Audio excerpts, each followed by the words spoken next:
Hello everyone, we are going to tell you about the immigration crisis in Somalia doing a media analysis. Hello, teacher. We are talking about the migration crisis in Somalia. For the context, Somalia is a country located in African continent. Its capital and most populated city is Mogadishu. In all years, Somalia was an important trading point, and it's one of the poorest country on the planet. Actually, in the news, such as El País, indicated that Somalia is currently going through a humanitarian crisis driven by factors such as war, climate change, and rising prices, aggravated by the COVID-19 pandemic and the conflict in Ukraine. The most immediate consequence of this situation is the lack of food and water for millions of people, as well as the malnutrition of thousands of children under 5 years of age. The drought in this country is very serious and has become the worst in 40 years. Scientists believe that climate change is one of the main causes of this prolonged drought.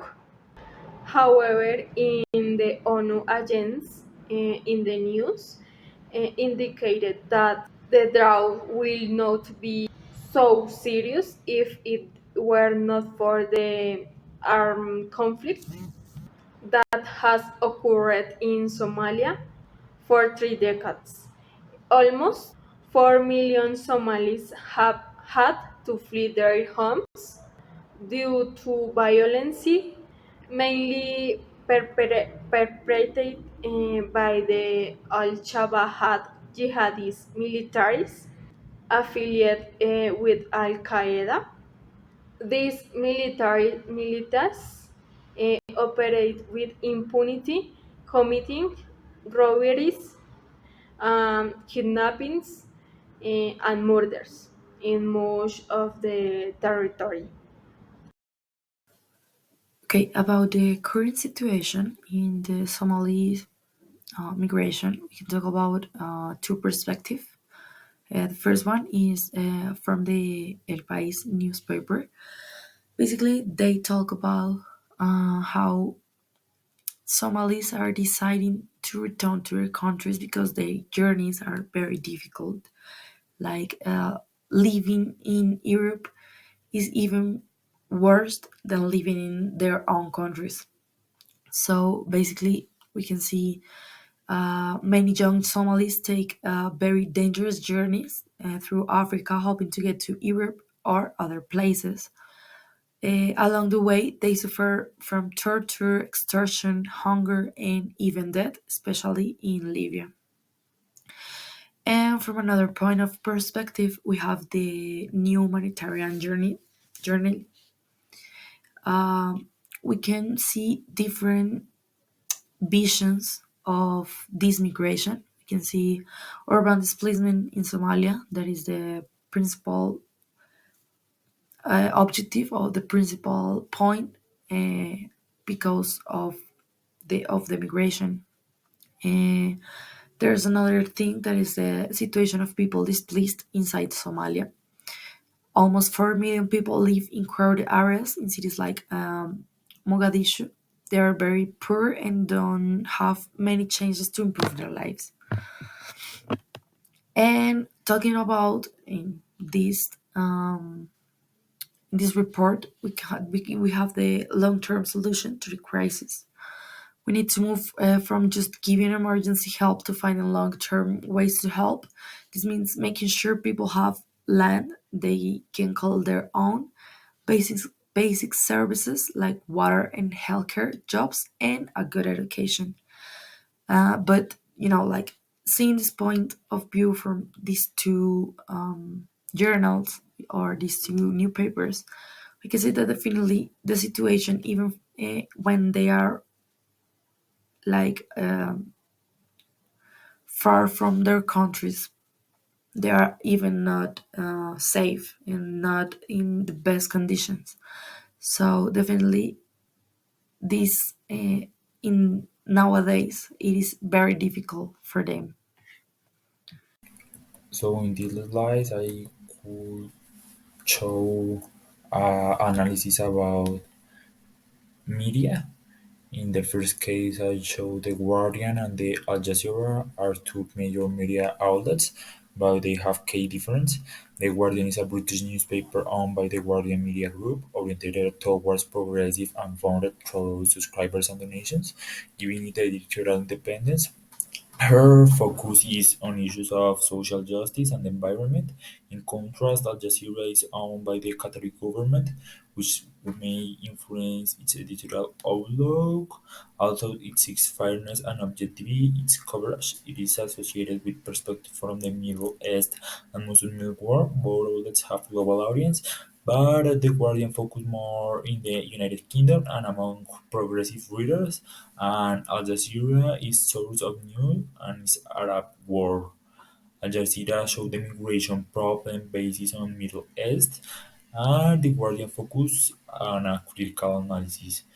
The first summary about the Al Jazeera news is that the dangerous journey from Ethiopia, Somalia, and Djibouti through Yemen, called the Eastern Migration Route, has seen 64% increase in the last years, with people seeking better livelihoods and with greater numbers of women and children living. So they focus more on the problem based on external migrations and not for the rest of the world. According to The Guardian, this article is more a criticism of the action of the European Union against the climate change and the migration of Somali to Europe. The climatic crisis is a largely the result of Western emissions, but they has rarely resulted in greatest help for developing countries struggling with its effect. The UK has a population just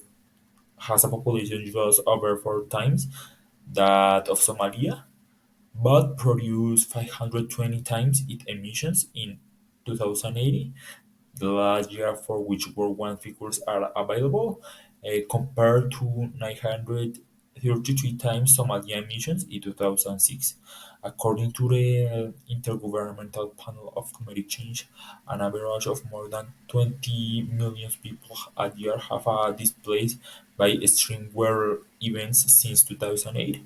Most remain with their own countries, and in Somalia, I have seen, we could see them, tens of thousands of people in a makeshift camp, without bathroom, without water, children crying from hunger, not afraid of the rain, which will turn the area into an upper sewer, the spread disease. So this kind of situation we could see in the migrations. Here we have famine. Famine is one of the most important factors for the migration from Somalia, and here we can to find four news in different journals from different countries. This is of the year 2010, and here we can to find the differences in the form for the shared information.